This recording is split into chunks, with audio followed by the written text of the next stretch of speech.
Hi, welcome to the podcast for When the Curves Line Up for July 23, 2024, featuring the Moon approaching Saturn. Please see the article that includes diagrams of today's events on the website at whenthecurveslineup.com. Text by Jeffrey L. Hunt. In Chicago, sunrise occurs at 5:36 a.m. Central Daylight Time, followed by sunset at 8:17 p.m. For those interested in Pluto, the classic solar system's ninth planet is opposite the Sun today.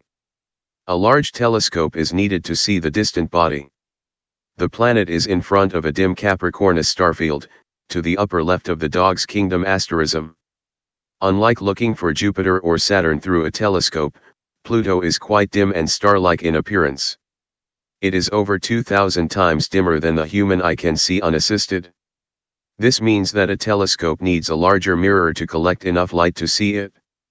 Further, it is not obvious, and its location is verified by watching it move against the stars over several nights, the technique that Clyde Tombaugh employed to first see it in 1930. He compared photographs over several nights, searching for distant bodies during opposition. Here is today's planet forecast. In the morning sky, the bright moon is in the south-southwestern sky before sunrise. Each morning, the moon continues to approach the ringed wonder. The moon is distinctly gibbous, 95% illuminated. It is nearly 22 degrees to the lower right of Saturn, less than halfway up in the south. The bright moonlight overwhelms the dimmer stars across the sky. Farther eastward, Mars continues to chase Jupiter in front of Taurus. 1 hour before daybreak, the red planet is nearly 35 degrees up in the east and 11.0 degrees to bright Jupiter's upper right.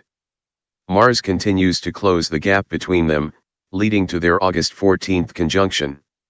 Mars is nearly 5 degrees to the Pleiades' lower right, 2 days after Mars-wide conjunction with the star cluster. This is the last morning that Mars, Uranus, and the stellar collection are visible in the same binocular field. With this morning moonlight and brightening morning twilight, aquamarine Uranus is difficult to see. It is about the same brightness as two stars catalogued as 13 Tauri and 14 Tauri. See the chart in the online article. The celestial triad is not in the same binocular field again until the summer of 2026. Then there's a long spell until Uranus makes one solar circuit. The three are together again early next century, but their gathering occurs near the Sun.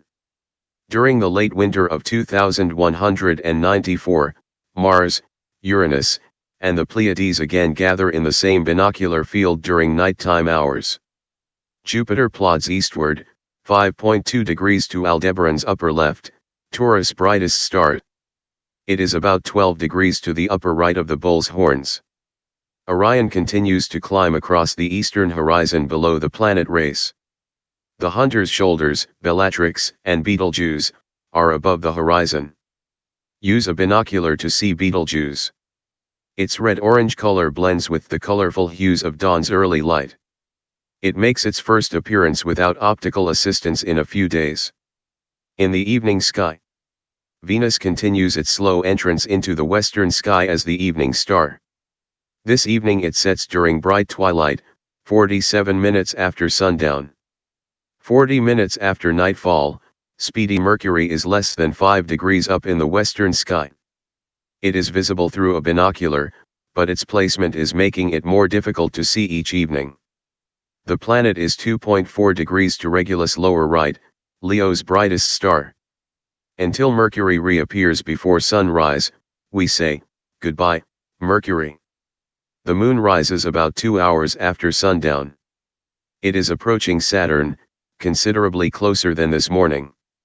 An hour later, the lunar orb, 90% illuminated, is over 10 degrees above the east-southeast horizon and 9.6 degrees to the right of Saturn. Tomorrow morning, the pair is in the southwestern sky before sunrise. From Eastern Asia, the moon occults or eclipses Saturn. Thank you for listening. Please read the articles at whenthecurveslineup.com.